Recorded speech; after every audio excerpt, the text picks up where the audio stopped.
Praise the Lord. എൻ്റെ പേര് Joseph Emmanuel. ഞാൻ ബാംഗ്ലൂരിൽ നിന്നാണ് വരുന്നത്. ഈ സാക്ഷ്യം പറയാൻ എനിക്ക് ഈ അവസരം നൽകിയ കൃപാസനം അമ്മയ്ക്കും ഈശോയ്ക്കും ഒത്തിരി നന്ദി പറയുന്നു. ഞാൻ 2023 ആദ്യമായിട്ട് ഇവിടെ വന്ന് ഉടമ്പടി എടുത്തിരുന്നത്. അതിനുശേഷം ഞാൻ പുതുക്കിയിട്ടുമൊന്നുമില്ലായിരുന്നു. 2023 മുതൽ എനിക്ക് വളരെ വിചിത്രമായിട്ടുള്ളൊരു രോഗം പിടിപെട്ടു. അതായത് എൻ്റെ ഏനിയൽ ഏരിയയിൽ എനിക്ക് ഭയങ്കരമായിട്ടുള്ള ഇച്ചിങ് സ്റ്റാർട്ടായി. ഇതെന്താണെന്ന് ഡയഗ്നോസ് ചെയ്യാൻ ആദ്യം ഞാൻ യൂഷ്വലി നമ്മുടെ ഈ ഇൻറ്റസ്റ്റൈൻ, ഈ റെക്ടം, ഏനിയൽ ഏരിയ ഒക്കെ കൺസൾട്ട് ചെയ്യുന്ന പ്രോക്ടോളജിസ്റ്റ് എന്ന് പറയുന്ന ഡോക്ടേഴ്സിനെയാണ്.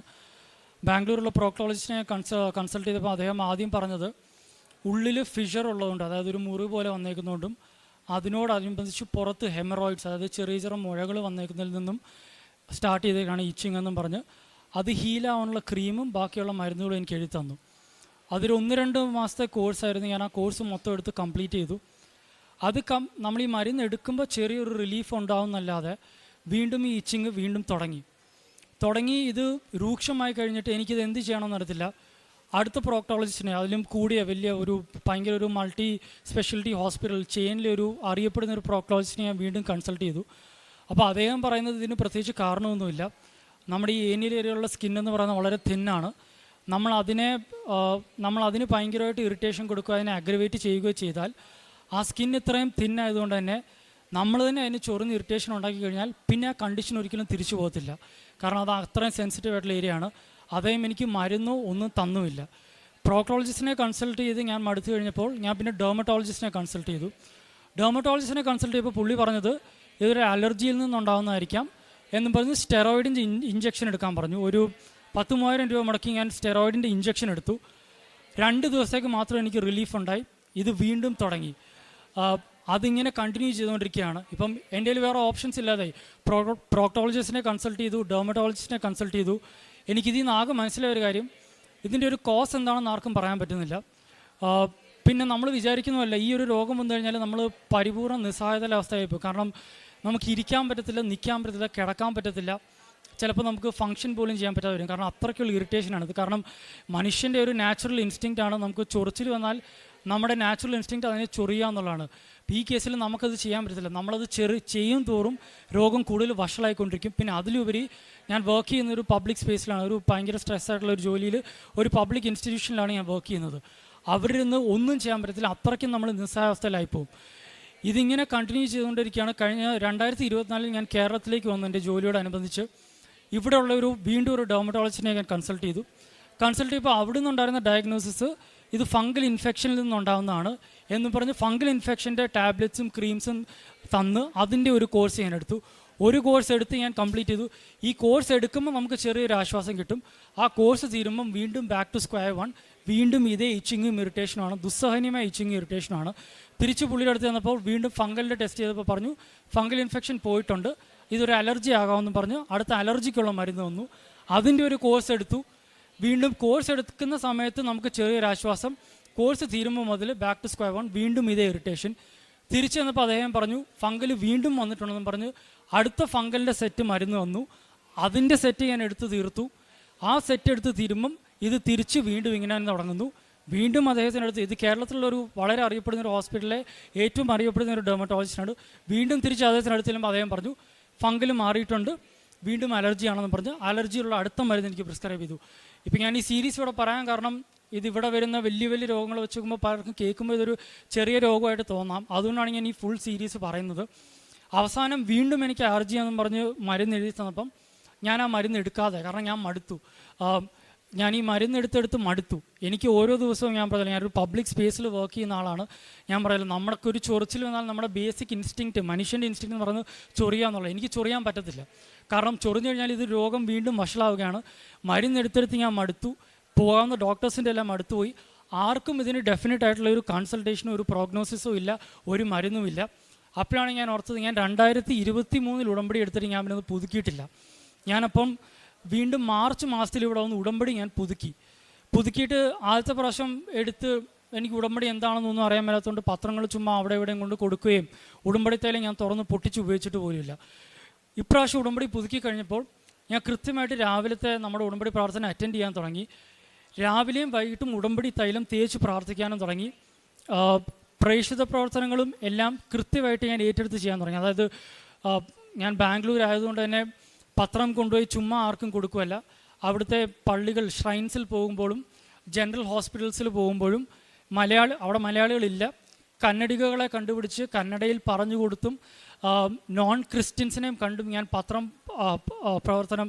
പ്രേക്ഷിത പ്രവർത്തനം ചെയ്ത് അവർക്ക് പത്രം കൊടുക്കാൻ തുടങ്ങി. ഒറ്റ പത്രം പോലും ചുമ്മാ കൊണ്ടുപോയി കൊടുത്തിട്ട് കാരണം ഞാൻ പലയിടത്തും കാണുന്നുണ്ടായിരുന്നു. കേരളത്തിൽ ഞാൻ വന്ന സമയത്തെല്ലാം ഞാൻ കാണുന്നുണ്ട് പത്രങ്ങൾ വെറുതെ കൊണ്ടുപോയി ഇങ്ങനെ ബസ് സ്റ്റാൻഡിലൊക്കെ ആൾക്കാർക്ക് കൊടുത്തിട്ട് പോകുന്നു. എൻ്റെ ഒരു ഇതായിട്ട് ഞാൻ മാധവനോട് പറഞ്ഞു, ഞാൻ പ്രത്യേകിച്ച് കൃപാസനം എന്താണെന്നൊന്നും അറിയാത്ത ആൾക്കാർക്കാണ് നമ്മളിത് കൊടുക്കുന്നത്. അപ്പം ഞാൻ ഈ പത്രം കൊടുക്കാൻ ചെല്ലുന്നിടത്ത് ഞാൻ കാണുന്നുണ്ട് നോൺ മലയാളീസിന് ഇംഗ്ലീഷിലും കന്നഡയിലുള്ള പത്രങ്ങൾ ആൾക്കാർ വെറുതെ കൊണ്ട് കൊടുത്തേച്ച് പോവുകയാണ്. അവരത് മേടിച്ചേച്ച് പലരും ചിലപ്പോൾ ഇട്ടേച്ച് പോവും, ഇല്ല എന്താണെന്ന് പോലും അറിയാതെ ഇത് കൊണ്ടുപോകും. ഞാനപ്പോൾ അതിന് പകരം എന്നെക്കൊണ്ടാവുന്ന രീതിയിൽ ഞാൻ ചെയ്തതെന്ന് വെച്ചാൽ ഇത് എവിടെ നിന്നുള്ള പത്രമാണെന്നും ഈ ഷ്രൈനിൻ്റെ പ്രത്യേകത എന്താണെന്നും പറഞ്ഞു കൊടുത്തു. പിന്നെ അതിൻ്റെ പുറകിൽ നമുക്ക് ലൈറ്റ് കാൻഡിൽ പ്രയറിൻ്റെ QR കോഡുണ്ട്. ആ QR കോഡ് എന്തിനു വേണ്ടിയാണെന്ന് കൃത്യമായിട്ട് ഞാൻ ആൾക്കാർക്ക് പറഞ്ഞു കൊടുത്തു. അതിനോടൊപ്പം തന്നെ എനിക്കിപ്പോൾ അവിടെ കാരുണ്യപ്രവർത്തനം ചെയ്യാൻ അവിടെ ഒന്നും അതിനുള്ള സൗകര്യങ്ങളൊന്നും ഇല്ല. ഞാൻ സിറ്റിയിൽ താമസിക്കുന്നതുകൊണ്ട് എനിക്കിപ്പോൾ അങ്ങനെ ഓഫ് കോഴ്സ് ഈ പാവപ്പെട്ട പിച്ചക്കാർക്ക് ആംസ് കൊടുക്കുവാനും അവർക്ക് ഭക്ഷണം കൊടുക്കുവാനും എന്നെക്കൊണ്ടാവുന്ന രീതിയിൽ ഞാൻ ചെയ്യും. ബാംഗ്ലൂരെ ട്രാഫിക്കിൽ ഞാനിങ്ങനെ സ്കൂട്ടർ ഓടിച്ച് പോകുമ്പോൾ പറ്റാവുന്ന രീതിയിൽ നിർത്തിയിട്ട് അതിൻ്റെ ഇടയിലാണെങ്കിലും എൻ്റെ കയ്യിലുള്ളത് ഞാൻ അവർക്ക് കൊടുക്കുമായിരുന്നു. പക്ഷേ അതുകൊണ്ട് ചെയ്യുന്നതുകൊണ്ട് എനിക്ക് അതിനും എന്തെങ്കിലും ശരിക്കുള്ളൊരു കാര്യം ചെയ്യണമെന്ന് ആഗ്രഹമുള്ളതുകൊണ്ട് ബാംഗ്ലൂർ എനിക്ക് സൗകര്യമില്ലാഞ്ഞിട്ട് ഞാൻ അവിടുന്ന് ട്രാവൽ ചെയ്ത് ഇവിടെ വന്ന് കേരളത്തിലൊരു മെൻ്റലി ചാലഞ്ച്ഡ് സ്പെഷ്യലി ഏബിൾഡ് ആയിട്ടുള്ള മക്കളെ നോക്കുന്ന ഒരു ഹൗസിൽ ലീവ് എടുത്ത് വന്ന് 3-4 ദിവസം ഞാൻ അവരെ ശുശ്രൂഷിച്ചിട്ടുണ്ട്. അവസരങ്ങൾ കിട്ടുമ്പോഴെല്ലാം ഞാൻ അവിടെ വന്ന് വേറെ ഒന്നിനും ഞാൻ പോകത്തില്ല, എൻ്റെ ബന്ധുക്കളുടെ വീട്ടിൽ പോലും ഞാൻ പോകത്തില്ല. ഞാൻ ബാഗ് അവിടെ വെക്കും, നേരെ ആ മക്കളെ ശുശ്രൂഷിക്കാൻ പോകും. ഇതെല്ലാം ദൈവമായിട്ട് എനിക്ക് ഒരുക്കി തന്ന അവസരങ്ങളാണ്. എനിക്കറിയാൻ മേലാത്ത സ്ഥലങ്ങൾ കണ്ടുപിടിച്ച് ദൈവം എൻ്റെ മുമ്പിൽ കൊണ്ട് തന്നാണ്. അവിടെ പോകുമ്പോൾ സത്യം പറഞ്ഞാൽ കരച്ചിൽ വരും. കാരണം നമ്മളൊക്കെ എത്ര ഭാഗ്യം ചെയ്യണം, അവിടെ ചെല്ലുമ്പോഴാണ് നമ്മൾ മനസ്സിലാക്കുന്നത് അവർ ജീവിക്കുകയാണെന്ന് പോലും അറിയാത്ത അവസ്ഥയിലാണ് ഈ മക്കൾ കിടക്കുന്നത്. ഞാനിങ്ങനെ ബാംഗ്ലൂർ ജീവിച്ച് വേറൊരു രീതിയിലാണ് ലൈഫ് മൊത്തമായിട്ടും പൊയ്ക്കൊണ്ടിരുന്നിരുന്നത്. ഇവിടെ വന്ന് ഈ മക്കളെയൊക്കെ കണ്ടു കഴിയുമ്പോൾ നമുക്ക് മനസ്സിലാവും നമ്മളൊക്കെ എത്ര ഭാഗ്യം ചെയ്തവരാണെന്ന്. ഇപ്പം അവർക്ക് അവരുടെ വാഷ്റൂമിൽ പോകാൻ പോലും അവർക്ക് പറ്റത്തില്ല. അപ്പം നമ്മളത് ക്ലീൻ ചെയ്ത് അവരെ കൊണ്ടുപോയി അതിന് കിടത്തി അവരെ സഹായിച്ചു. അങ്ങനെയെല്ലാം ചെയ്ത് ദൈവം ഇങ്ങനെ ഓരോന്നിലൂടെ എന്നെ കൊണ്ടുപോകുന്നുണ്ട്. പക്ഷെ അപ്പോഴും എൻ്റെ അലർജിക്ക് ഒരു കുറവുമില്ല. ഇത് കൂടുതൽ രൂക്ഷമായിട്ട് വരിക. അപ്പം ഞാൻ എന്നും സാക്ഷ്യങ്ങൾ കാണുമ്പോഴെല്ലാം ഞാൻ മാതാവിനോട് ചോദിക്കാറുണ്ട്, ഉടമ്പടി തൈലം ഒരിക്കൽ ഒന്ന് പുരട്ടിയാൽ പോലും വിശ്വാസം ഇല്ലാത്തവരും പുരട്ടിയിട്ട് സൗഖ്യം ലഭിച്ച പല സാക്ഷ്യങ്ങളും ഞാൻ കാണുന്നുണ്ട്. അപ്പോൾ എൻ്റെ ഹൃദയം ഹാർട്ട് ബ്രോക്കൻ, എൻ്റെ ഹൃദയം പലപ്പോഴും ഇടിഞ്ഞു പോകാറുണ്ട്. പക്ഷേ എങ്കിലും ഞാൻ ഉടമ്പടി പ്രാർത്ഥനയിൽ ഞാൻ പങ്കെടുക്കുമായിരുന്നു. പ്രേക്ഷിത പ്രവർത്തനം ഞാൻ അവസാനത്തെ പത്രം കൊടുത്തു തീരുന്നിടം വരെ ഞാൻ വിശ്വസ്തരോട് തന്നെ അത് ചെയ്തു. ഉടമ്പടി തൈലവും തേച്ച് പ്രാർത്ഥിച്ചു.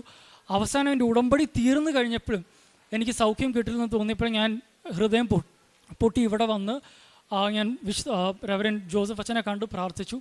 ജോസഫ് അച്ഛൻ പ്രാർത്ഥിച്ചിട്ട് സാഹിത്യതൈലം എൻ്റെ വിരലിൽ പുരട്ടിയിട്ട് എവിടെയാണോ എഫക്റ്റഡ് ആയിട്ടുള്ള അവിടെ കൊണ്ടുപോയി പുരട്ടാൻ പറഞ്ഞു. അത് പുരട്ടി അന്ന് മുതൽ എനിക്ക് പിന്നെ ഇച്ചിങ് ഉണ്ടായിട്ടില്ല. അതിൽ ഇച്ചിങ് ഉണ്ടായിട്ടില്ല, പരിപൂർണ്ണ സൗഖ്യമായി എന്ന് ഇപ്പോഴാണ് എനിക്ക് വിശ്വാസം വന്നത്. കാരണം അതിലൊരു വേറൊരു ക്യാച്ചും കൂടെ ഉണ്ട്. തിരിച്ചു വന്നപ്പോൾ മുതൽ എനിക്കിങ്ങനെ ഈ എക്സ്ട്രീമായിട്ടുള്ള ഇച്ചിങ് എനിക്കില്ലാതായി. കാരണം പണ്ട് ഇച്ചിങ് എന്ന് പറഞ്ഞാൽ നമ്മളിങ്ങനെ പൊളയുവാണ്, നമുക്ക് ഞാൻ പറഞ്ഞാൽ ഇരിക്കാൻ പറ്റത്തില്ല, നിൽക്കാൻ പറ്റത്തില്ല, കിടക്കാൻ പറ്റത്തില്ല, എന്തും. പിന്നെ ചില സമയം ഞാൻ ചെയ്യുന്ന ജോലിയിൽ നമുക്ക് ഫങ്ഷൻ ചെയ്യാൻ പറ്റാതെ വരും. കാരണം ഞാൻ പറഞ്ഞാൽ നമുക്ക് ഇപ്പോൾ നമ്മളൊരു കൊതുക് കടിച്ചു ഇല്ല എന്തെങ്കിലും ഒരു ഇച്ചിങ് വന്നാൽ മനുഷ്യരെന്ന രീതിയിൽ നമ്മുടെ ഇൻസ്റ്റിങ്ക്റ്റ് അത് ചൊറിയാന്നുള്ളത്. എനിക്കിതിവിടെ ചൊറിയാൻ പറ്റത്തില്ല, അതിനുള്ള സാഹചര്യം എനിക്കില്ല. ചൊറിഞ്ഞു കഴിഞ്ഞാൽ ഇത് കൂടുതലും വഷളാവും. തിരിച്ച് അച്ഛൻ്റെ ബ്ലെസ്സിങ്ങും പ്രയറും കഴിഞ്ഞ് ഞാൻ പോയി കഴിഞ്ഞപ്പോൾ എൻ്റെ ആ എക്സ്ട്രീമായിട്ടുള്ള ഇച്ചിങ്ങിൻ്റെ ആ ഒരു ഇൻക്ലിനേഷൻ എനിക്ക് മാറിക്കിട്ടി. പക്ഷേ ഇടയ്ക്കിടയ്ക്ക് എനിക്കിങ്ങനെ ചെറിയ ട്രിഗേഴ്സ് ഉണ്ടാവാറുണ്ട്. അപ്പോൾ ഞാനത് വെച്ചിങ്ങനെ പോകുമായിരുന്നു. ഞാനിങ്ങനെ കുഴപ്പമില്ല പൊക്കോട്ടെ എന്നുള്ള രീതിയിൽ ഞാൻ പോകുമായിരുന്നു. അപ്പം ഞാനിതൊരിക്കലും സാക്ഷ്യപ്പെടുത്തണമെന്ന് ഞാൻ വിചാരിച്ചല്ല, ഞാൻ സാക്ഷ്യപ്പെടുത്താൻ തിരിച്ചു വരുമെന്നും ഞാൻ വിചാരിച്ചിരുന്നില്ല. ഈ ഒരു സാക്ഷ്യവും രണ്ടാമത്തെ ഒരു പ്രശ്നം, ഞങ്ങൾ ബാംഗ്ലൂർ താമസിക്കുമ്പോൾ നാട്ടിൽ ഞങ്ങൾക്ക് ഒരു 10-15 വർഷം മുമ്പ് പണിത ഒരു വീടുണ്ട്. അതൊരു ടൂറിസ്റ്റ് ഏരിയയിലുള്ള ഒരു വീടാണ്, ഞങ്ങളവിടെ താമസിച്ചിട്ടില്ല. ഞങ്ങളുടെ ഒരു നെയ്ബറിങ് പ്രോപ്പർട്ടി എന്ന് പറയുന്നത് ഭയങ്കര ഹൈറ്റിൽ പണിതേക്കുന്ന, ഞങ്ങൾക്ക് വേണ്ടി തന്നെ പണ്ട് ജോലി ചെയ്തിരുന്നുകൊണ്ടിരുന്ന കുറച്ച് ആൾക്കാരുടെയാണ്. അവർ അവിടെ വരുന്ന പലരും പല രീതിയിലുള്ള പല തരം താഴ്ന്നവരും എല്ലാം വന്ന് താമസിക്കാറുണ്ട്. അവിടുന്ന് കോൺസ്റ്റൻ്റായിട്ട് വേസ്റ്റ് ഇങ്ങോട്ട് നിക്ഷേപിച്ചുകൊണ്ടിരിക്കുകയാണ്. പല രീതിയിൽ സംസാരിച്ച് നോക്കി അവരോട് പറഞ്ഞു അതിനുള്ള എന്തെങ്കിലും ഒരു ഇത് നിങ്ങൾ ചെയ്യണം, അവിടെ ബാൽക്കണിയിൽ നെറ്റ് അടിക്കണം, കാരണം അവിടെ ഒന്നും ഒരു തടസ്സവുമില്ലാത്തതുകൊണ്ട് വേസ്റ്റ് നിക്ഷേപിക്കുകയാണെന്ന് പറഞ്ഞു. പക്ഷെ നമുക്ക് ഡീൽ ചെയ്യാൻ പറ്റുന്ന ആൾക്കാരല്ല, വളരെ എന്താ പറയുക, തരം താഴ്ന്ന രീതിയിൽ അസഭ്യം സംസാരിക്കുക, നമ്മളെ തരം താഴ്ത്തി സംസാരിക്കുക. എൻ്റെ ഫാദർ ഒരു ബാങ്കിൽ നിന്ന് റിട്ടയർ ചെയ്ത ഒരു AGM ആണ്. അദ്ദേഹമാണ് ഇവരുമായിട്ട് ഡീൽ ചെയ്തുകൊണ്ടിരിക്കുന്നത്. നമുക്ക് സംസാരിക്കാൻ പറ്റുന്ന വന്നപ്പോൾ നമ്മൾ പഞ്ചായത്തിൽ കൊണ്ട് പരാതി കൊടുത്തു, ഒരു നടപടിയും ഉണ്ടായില്ല. അപ്പം ഇവരൊന്നും ചെയ്തില്ലെന്ന് കണ്ടപ്പോൾ ഞങ്ങൾ ഈ പ്രോപ്പർട്ടി മറച്ചടയ്ക്കാൻ വേണ്ടി തന്നെ ഒരു 1.5 ലക്ഷം രൂപ മുടക്കി നമ്മൾ സാധനം ഇറക്കി ഒരു ഷീറ്റ് പോലെ അടയ്ക്കാൻ വേണ്ടി. ഇവരത് പഞ്ചായത്തിൽ കൊണ്ട് പരാതി കൊടുക്കുകയും ഇവർക്ക് അവിടെ ഇവിടെയും പിടിപാടുള്ളതുകൊണ്ടും ഞങ്ങൾ അടയ്ക്കാൻ പോയ അതിനെതിരെ ഞങ്ങൾക്ക് സ്റ്റോപ്പ് മെമ്മോ വരികയും ഞങ്ങൾക്കൊന്നും ചെയ്യാൻ പറ്റാത്ത അവസ്ഥയിലേക്ക് കാര്യങ്ങൾ എത്തി നിൽക്കുകയും ചെയ്തു. അപ്പോൾ ഞങ്ങൾ പറഞ്ഞു, ഓക്കെ, അന്ന് അത് പറ്റുന്നില്ല, ഇതിന് ലീഗലായിട്ട് പ്രൊസീഡ് ചെയ്യാൻ ഓർത്ത് അതിനെതിരെ നിയമങ്ങൾ പ്രൂഫ് എവിഡൻസ് ചെയ്യാതിരാൻ വേണ്ടി ഞങ്ങൾ അവിടെ ക്യാമറ സ്ഥാപിച്ചപ്പോൾ ഇവർ വീണ്ടും പരാതി കൊടുത്തു, പ്രൈവസി ഇൻവേഷൻ ആണെന്ന് പറഞ്ഞ് അതിനെതിരെയും തടസ്സങ്ങൾ സൃഷ്ടിച്ചു. ആ കംപ്ലയിൻറ്റ് കൊടുത്തപ്പോൾ ലീഗൽ അതോറിറ്റീസ് ഞങ്ങളുടെ പ്രോപ്പർട്ടിയിൽ വരികയും എൻ്റെ അപ്പനെ വിളിച്ചിറങ്ങിയിട്ട് പറയുമ്പോൾ ചെയ്തു, നിങ്ങൾക്കെതിരെ ക്രിമിനൽ കേസ് ഫയൽ ചെയ്ത് നിങ്ങളെ അകത്താക്കും എന്നുള്ള രീതിയിൽ ഞങ്ങൾക്കെതിരെ സംസാരിച്ചു. ഇതെല്ലാം സംഭവിക്കുമ്പോഴും ഞാൻ ബാംഗ്ലൂരും അപ്പൻ ഇവിടെ ഒറ്റയ്ക്കാണ്. അപ്പം അന്ന് എൻ്റെ ഉടമ്പടി തീരുവാൻ 2 ആഴ്ചയും കൂടെ ഉള്ളൂ. ഞാനപ്പം ഇത് കേട്ട് കഴിഞ്ഞപ്പം പെന്തക്കുസ്ത ദിവസമാണ് സംഭവിക്കുന്നത്. പെന്തക്കുസ്ത ദിവസം പള്ളിയിൽ പോയിട്ട് തിരിച്ചു വന്ന അപ്പനെതിരെയാണ് കേസ് എടുക്കുമെന്നും പറഞ്ഞ് ലീഗൽ അതോറിറ്റീസ് അവിടെ വന്നിരിക്കുന്നത്. ഞാനപ്പോൾ ഉടമ്പടി കാശ് രൂപ എൻ്റെ കയ്യിലെടുത്ത് പിടിച്ചിട്ട് മുട്ട നിന്നുകൊണ്ട് ഞാൻ മാതാവിനോട് പറഞ്ഞു, ഉടമ്പടി എടുത്തിട്ട് ഇതുവരെ എനിക്കുള്ള ഒരു മാനിഫെസ്റ്റേഷൻ എനിക്ക് ഇതുവരെ ഉണ്ടായിട്ടില്ല, പക്ഷേ ഇപ്രാവശ്യം മാതാവ് ഞങ്ങളെ സഹായിക്കണം. അമ്മ സഞ്ചാരി മാതാവാണെന്ന് എനിക്ക് ഉറച്ച വിശ്വാസമുണ്ട്. ഇപ്പോൾ എൻ്റെ അപ്പൻ്റെ അടുക്കിലേക്ക് അമ്മ കടഞ്ഞു ചെന്നുകൊണ്ട് ഇതിനൊരു പരിഹാരം, ഫേവറബിൾ ആയിട്ടുള്ളൊരു ഔട്ട്കം ഞങ്ങൾക്ക് ചെയ്തു തരണമെന്ന് ഞാൻ അവിടെ കരഞ്ഞ് മുട്ടേ നിന്നുകൊണ്ട് മാതാവിനോട് പറഞ്ഞു. അതിനിപ്പോൾ സംഭവിച്ചതെന്ന് വെച്ചാൽ ഞങ്ങൾക്കെതിരെ കേസെടുക്കുമെന്ന് പറഞ്ഞ അതേ ലീഗൽ റെപ്രസെൻറ്റേറ്റീവ് ഈ ഞങ്ങൾക്കെതിരെ ദ്രോഹം ചെയ്തുകൊണ്ടിരിക്കുന്ന അവരോട് പറഞ്ഞു, നിങ്ങളവിടെ നെറ്റ് അടിച്ചേ മതിയാവൂ, നിങ്ങൾ നെറ്റ് അടിച്ചു കഴിഞ്ഞാൽ ഇവരുടെ ഒരു ക്യാമറയോ വല്ലതും മാറ്റിവെക്കുന്ന കാര്യത്തിൽ തീരുമാനിക്കാമെന്ന് പറഞ്ഞപ്പോൾ കൊക്കിൽ ജീവനുള്ളിടത്തോളം പോലും നെറ്റ് അടിക്കത്തില്ല എന്ന് പറഞ്ഞ് ഞങ്ങളെ അധിക്ഷേപിച്ച് ഞങ്ങൾക്കെതിരെ പ്രവർത്തിച്ചുകൊണ്ടിരുന്ന ഇവർ ഇപ്പോൾ അവിടെ നെറ്റ് അടിച്ചിട്ടുണ്ട്. ഞങ്ങളുടെ ഒരു ക്യാമറ മാത്രമേ ഞങ്ങൾ എടുത്ത് മാറ്റിയിട്ടുമുള്ളൂ, ബാക്കി ഒരു ക്യാമറ ഇപ്പോഴും അവിടെ തന്നെ വെച്ചിട്ടുമുണ്ട്.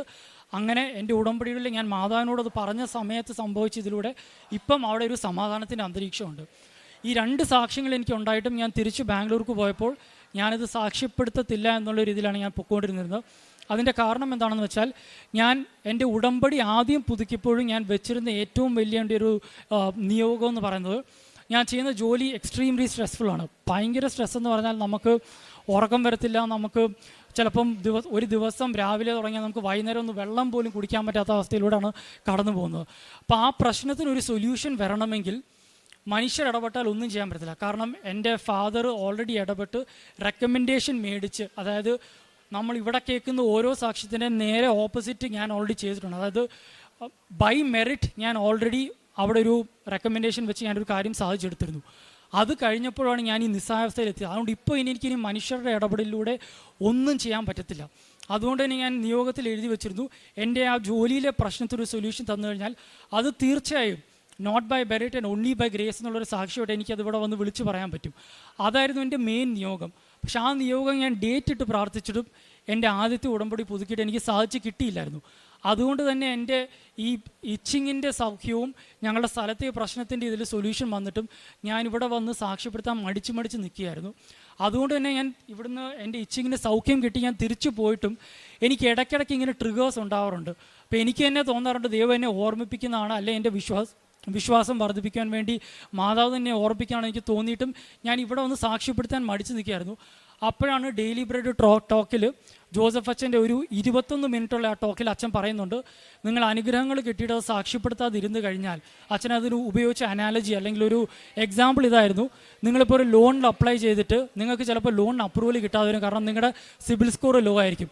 അതുപോലെ തന്നെയാണ് നിങ്ങൾ ഉടമ്പടി എടുത്തിട്ട് സാക്ഷ്യം പറയാതിരുന്ന് കഴിഞ്ഞാൽ വീണ്ടും നിങ്ങൾ എന്തെങ്കിലും ഒരു ആവശ്യത്തിന് വരുമ്പോൾ അതിൽ ദൈവത്തിൻ്റെ കൃപ വരായിരിക്കും. ഞാൻ ആ ടോക്ക് കണ്ട് അന്ന് തന്നെ ഞാൻ തീരുമാനിച്ചു, എനിക്ക് കിട്ടിയ അനുഭവങ്ങൾ എത്ര ചെറുതാണെങ്കിലും വലുതാണെങ്കിലും അത് പരിപൂർണമായിട്ട് ഇവിടെ വന്ന് അമ്മ മാതാവിൻ്റെ പ്രത്യക്ഷീകരണത്തിൻ്റെ മഹത്വത്തിനായും യേശുക്രിസ്തുവിൻ്റെ നാമത്തിൻ്റെ മഹത്വത്തിനായും ഞാനത് ഇവിടെ വന്ന് വിളിച്ചു പറയുന്നുള്ളൂ. പ്രത്യേകിച്ച് ഇങ്ങനെ ഒരു സെൻസിറ്റീവ് ആയിട്ടുള്ള ഒരു ഇഷ്യൂ ആയിരുന്നതുകൊണ്ട് തന്നെ ഒത്തിരി ആപ്രിയൻഷൻസ് ഉണ്ടായിരുന്നു. എൻ്റെ കുടുംബത്തിലുള്ളവർക്ക് ആപ്രിയൻഷൻസ് ഉണ്ടായിരുന്നു, എനിക്ക് തന്നെ മടിയുണ്ടായിരുന്നു. പക്ഷേ ആ ടോക്ക് കണ്ട് അന്ന് ഞാൻ തീരുമാനിച്ചു, എൻ്റെ ഒരു ചെറിയ സാക്ഷ്യമായാലും വലിയ സാക്ഷ്യമായാലും ഇവിടെ വന്ന് അമ്മ മാതാവിൻ്റെ പ്രത്യക്ഷീകരണത്തിനെ മഹത്വപ്പെടുത്തുന്നതിന് വേണ്ടിയും യേശുക്രിസ്തുവിൻ്റെ നാമം വിളിച്ചു പറയുന്നതിന് വേണ്ടിയും ഞാനത് ഇവിടെ വന്ന് സാക്ഷ്യം പറയുന്നു. കാരണം ഞാൻ എൻ്റെ ഉള്ളിൽ ഉറച്ചുണ്ടായിരുന്ന വിശ്വാസം ഞാൻ അങ്ങനെ സാക്ഷ്യപ്പെടുത്തി കഴിയുമ്പോൾ എനിക്ക് കിട്ടിയ സൗഖ്യം പൂർണ്ണമാകുമെന്നും ഞാൻ എൻ്റെ ഉടമ്പടിയിൽ എഴുതിയിട്ടിരുന്ന എൻ്റെ ജോലിയോടനുബന്ധിച്ചുള്ള മെയിൻ നിയോഗം ഇതിവിടെ കേട്ടുകൊണ്ടിരിക്കുന്ന അമ്മ മാതാവ് എനിക്ക് ചെയ്തു തരുന്നുള്ള ഉറച്ച വിശ്വാസം എനിക്കിപ്പോൾ ഉള്ളിലുണ്ടായി. അതിൻ്റെ ഫലമായിട്ടാണ് ഞാനിതിവിടെ ആയിരിക്കുന്നതും എൻ്റെ ഈ സാക്ഷ്യം ലോകം മുമ്പിൽ വിളിച്ചു പറയുന്നതും. ഈ സാക്ഷ്യങ്ങൾ എനിക്ക് ഈ അത്ഭുതങ്ങളുടെ ജീവിതത്തിൽ പ്രവർത്തിച്ച സഞ്ചാരി മാതാവ് കൃപാസനം അമ്മയ്ക്കും എൻ്റെ രക്ഷകനായ യേശു ക്രിസ്തുവിനും എൻ്റെ ഹൃദയത്തിൻ്റെ ഉള്ളിൽ നിന്ന് നന്ദി പറയുന്നു. Praise the Lord. ജെറമിയ പ്രവാചകന്റെ പുസ്തകം 29 അധ്യായം 13 തിരുവചനം. നിങ്ങൾ എന്നെ അന്വേഷിക്കും, പൂർണ്ണ ഹൃദയത്തോടെ അന്വേഷിക്കുമ്പോൾ എന്നെ കണ്ടെത്തും. നിങ്ങളെന്നെ കണ്ടെത്താൻ എന്നെ ഇടയാക്കുമെന്ന് കർത്താവ് അരുളി ചെയ്യുന്നു. ഞാൻ നിങ്ങളുടെ ഐശ്വര്യം പുനഃസ്ഥാപിക്കും. ഈശോയുടെ വഴികൾ വളരെ